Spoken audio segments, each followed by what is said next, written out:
Existen varias denominaciones que se han recibido para el trastorno fonológico y el trastorno específico del lenguaje. Trastorno fonológico. Trastorno de los sonidos del habla. Trastorno de la programación fonológica. Trastorno específico del lenguaje. Retraso simple del lenguaje, disfasia, agnosia auditiva verbal, sordera verbal, trastorno del desarrollo del lenguaje, trastorno del lenguaje mixto receptivo expresivo, trastorno fonológico sintáctico, trastorno léxico sintáctico. El trastorno fonológico implica problemas en la emisión correcta de los sonidos que forman las palabras, articulación y problemas cognitivos vinculados al déficit fonológico que implica el déficit de la representación mental de los sonidos, dificultad para identificar y diferenciar y manipular mentalmente los sonidos. El trastorno fonológico incorpora problemas que tradicionalmente se han considerado trastornos del habla, dixlalias. Esta conceptualización adquiere sentido si se toma en consideración que los niños con trastorno fonológico presentan problemas tanto fonológicos, confusión de fonemas, conciencia fonológica y memoria fonológica, como fonéticos, distorsión articulatoria de los sonidos. Los criterios del Manual de Diagnóstico y Estadístico de los Trastornos Mentales para el trastorno fonológico se exponen a continuación. A.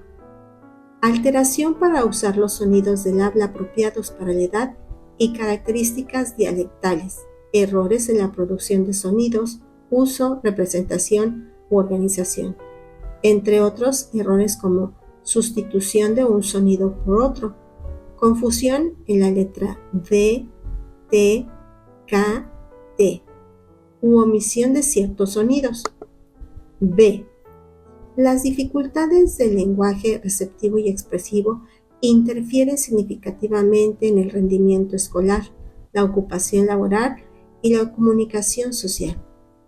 C. Si se presenta retraso mental, trastorno motor del habla o depravación ambiental, las dificultades lingüísticas superan las que habitualmente están asociadas a dichos problemas. El trastorno específico del lenguaje se define como la alteración en el desarrollo del lenguaje expresivo y receptivo en el contexto de un desarrollo normal en otros aspectos, cociente de inteligencia, no verbal y capacidad de autonomía. Dicha alteración debe de tener una magnitud suficiente como para interferir en las actividades de la vida cotidiana y o en los aprendizajes escolares. La definición que aporta el Manual y Diagnóstico Estadístico de Trastornos Mentales es que un matiz importante de la definición del trastorno del lenguaje es que se disocia, como ocurre en el adulto, entre un trastorno expresivo y un trastorno receptivo. La visión adquiere sentido al considerar que los niños con trastorno del lenguaje muestran en mayor o menor grado problemas tanto en la expresión como en la comprensión. Ello contrasta con las lesiones cerebrales adquiridas, afasias, donde es común identificar problemas exclusivamente expresivos o receptivos. A. Las puntuaciones obtenidas en una batería estandarizada para la valoración del desarrollo del lenguaje expresivo y receptivo están sensiblemente por debajo de las obtenidas de la valoración de la capacidad intelectual no verbal. Los síntomas incluyen tanto dificultades para la expresión del lenguaje como la dificultad para la comprensión de las palabras, frases o cierto tipo específico de palabras, como por ejemplo los términos espaciales. B. Las dificultades con el lenguaje receptivo y expresivo interfieren significativamente el rendimiento escolar, la ocupación laboral o la comunicación social. C. No cumplen criterios para trastorno generalizado del desarrollo. D. Si se presenta retraso mental, trastorno motor del habla o depravación ambiental, las dificultades lingüísticas superan las de habitualmente asociadas a dichos problemas. Puesto que en el abordaje del Manual de Diagnóstico y Estadístico de los Trastornos Mentales no contempla con suficiente precisión las características del trastorno del lenguaje en el niño, se han aportado otras definiciones que se ajustan con mejor realidad clínica, tal como se muestra en el siguiente criterio diagnóstico. Nivel de lenguaje significativamente por debajo del nivel correspondiente a la edad, interpretado como una puntuación por debajo del percentil 10 en un test de lenguaje receptivo y expresivo.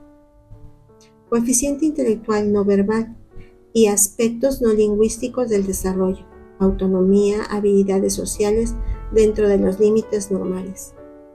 Las dificultades del lenguaje no se explican por pérdida auditiva, anomalía física del aparato fonatorio o privación ambiental. Las dificultades del lenguaje no son causadas por lesión cerebral. Síntomas habituales. Retraso en el inicio del lenguaje. Aparición de las primeras palabras a los 2 años o más tarde. Producción de los sonidos del habla anormal, inmadura, especialmente en la edad preescolar. Uso de estructuras gramaticales simplificadas en comparación con los niños de la misma edad. Vocabulario restringido, tanto en la producción como en la comprensión. Baja memoria verbal a corto plazo, puesta en evidencia mediante tareas de recepción de palabras o frases. Dificultad en la comprensión del lenguaje complejo, sobre todo si el interlocutor habla muy rápido. En el trastorno del lenguaje es marcadamente heterogéneo y variable según la edad. El diagnóstico no depende de la presencia o ausencia de las características específicas del lenguaje. El trastorno del lenguaje se contempla como un trastorno unitario que incluye distintas disfunciones lingüísticas, receptivas o expresivas, fonológicas o sintácticas, léxico-semánticas y semántico-pragmáticas, que diversos autores consideran como subtipos de trastorno del lenguaje. Sin embargo, cuando se han estudiado series extensas de pacientes con trastorno del lenguaje, se halla un considerable solapamiento entre los distintos grupos respecto a los aspectos lingüísticos que se supone caracterizan a dichos subtipos. Cabe añadir, además, que es difícil sostener la existencia de subtipos más o menos puros si se tiene en cuenta que los déficits lingüísticos varían con la edad, es decir, los pretendidos subtipos son poco estables a lo largo del tiempo. Por otra parte, los estudios genéticos no han aportado evidencia a favor de la existencia de subtipos diferenciados.